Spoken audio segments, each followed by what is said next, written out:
আমাৰ লক্ষ্য। নমস্কাৰ, মই নিপন।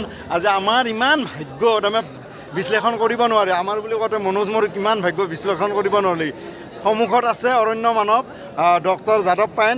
গতিকে যিটো আমি সেউজ আমাৰ লক্ষ্য হিচাপত আমি মনোজ মই আজি গছপুলি ৰুই আছোঁ আৰু এখেতৰ অৰিহণা বুলি ক'লে ভুল নহয়। গতিকে ছাৰ আছে, গতিকে ছাৰে আমাক মানে অলপ গছপুলি ৰোৱাৰ ক্ষেত্ৰত পৰামৰ্শ দিব। নাই, গছটো এইটোৱে আপোনালোকৰ গাঁৱৰ মানুহক শিকাব, বাধা দিব যে যেতিয়াই তেতিয়াই গছপুলিটো ৰুব নালাগে। মৌচুম টাইমত গছপুলিটো ৰুলে এখন এপ্ৰিল, মে', জুন, জুলাই 15 তাৰিখলৈকে ৰুব পাৰে অসমত। সেইকাৰণে উত্তৰ পূৰ্বাঞ্চলত এই মৌচুম টাইমত গছবিলাক পানী দিব নালাগে। তেতিয়া ঠন ধৰি উঠিব, পটককৈ গছটো হৈ যায়। তেতিয়া সেউজীয়া কৰিবলৈ 12 মাহ গছপুলি ৰুব নালাগে, পুলিটো উঘালি জান মাৰিব নালাগে। সেইকাৰণে আপোনালোকক সৰু সৰু ল'ৰা ছোৱালীক শিকাব স্কুল কলেজবিলাকত, তেতিয়া ভাল হ'ব, সোনকালে সেউজীকৰণ হ'ব। আপোনালোকক নিশ্চয় দিহা পৰামৰ্শ দিলে গছপুলি কেনেধৰণে ৰুব লাগে আৰু আমিও আশীৰ্বাদ সহকাৰে ছাৰৰ পৰা জানি ল'লোঁ। ধন্যবাদ। ছাৰক আমি মাখিবা গাঁৱনে নিমন্ত্ৰণ আগবঢ়াইছিলোঁ আৰু এতিয়া আমাৰ যি কাৰ্যসূচী আছিল আৰু ছাৰে বহুমূলীয়া এটা ভাষণ দিলে। গতিকে এতিয়া আমি ছাৰক থ'বলৈ আহিছোঁ। গতিকে আপোনালোকক মোৰ ভিডিঅ'ৰ যোগেদি ছাৰে যিখিনি বহুমূলীয়া ভাষণ দিছিল আৰু এখেতে মঞ্চত যিখিনি ভাষণ দিছিল সেই আটাইখিনি আপোনালোকক দেখুৱাম আৰু নিশ্চয় আপোনালোকে ইয়াৰ পৰা কৃতজ্ঞতা লাভ কৰিব পাৰিব, আগুৱাই যাব পাৰিব।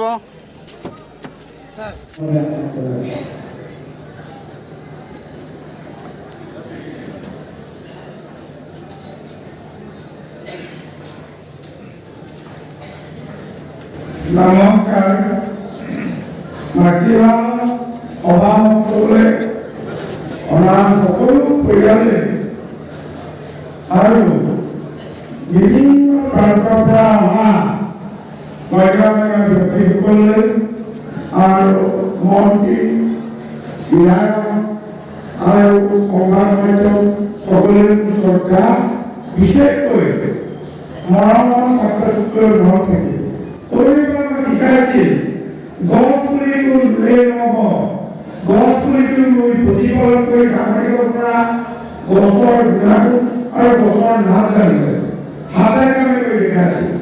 আৰু তেতিয়া সেই গাঁৱৰ মানুহে মোক পাণ পুলি ৰুবলৈ দিয়ে। পাণ পুলি ৰোৱাৰ বিনিময়ত 25 পইচা দিয়ে। 25 পইচা যেতিয়া 1.5 কেজিমান বেৰাম পুলি পাওঁ, বেৰামৰ মতে পাণ পুলি ৰুওঁ। তেতিয়া আগত কৈছে যে একেৰা ধান 3 খাওঁনে পাণ, 3টা খাবলৈ মোৰ দুটা হৈ গৈছে। একেটা খাওঁতে 3 খাব পাৰে। এদিন কেইজন দিকে মাতিলে, ছাৰটো আপনি চাচোন।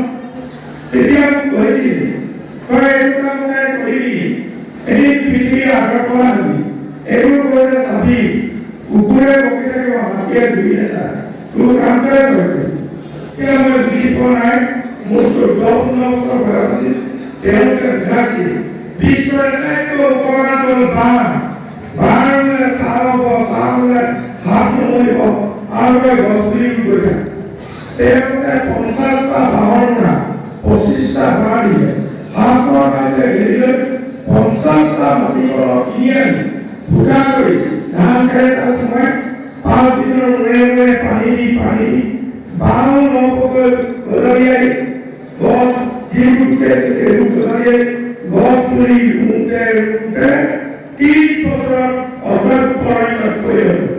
যাৰ বাবে সলালি কৰিলে হৰিণাৰ লগে দেখে ফুটে ভাল হৈ ঘৰ আইন আৰু হাতীয়ে 150 যেতিয়া হাতীয়ে স্বাস্থ্যক সংৰক্ষণ কৰি আৰু মন্ত্ৰী ডাঙৰীয়া আছে, আপুনি এটা কাম কৰিব সিদ্ধান্ত, আমাৰ স্কুল কলেজ ইউনিভাৰ্চিটি যিমান আছে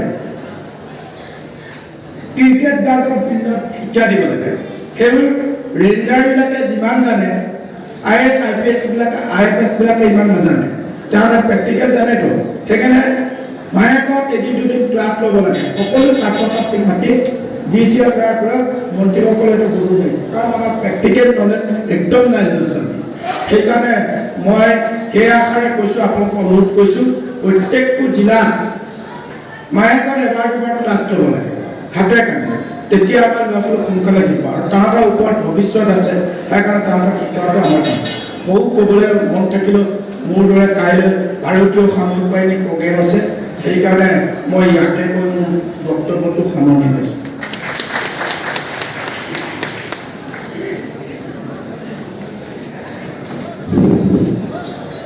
প্ৰকৃতি প্ৰেমী অৰণ্য মানব তেখেতৰ বক্তব্য নিশ্চয় ভাল লাগিব বৰ ভাল লাগিছে আমাৰ ছাৰ গাড়ীৰ ভিতৰত ছাৰ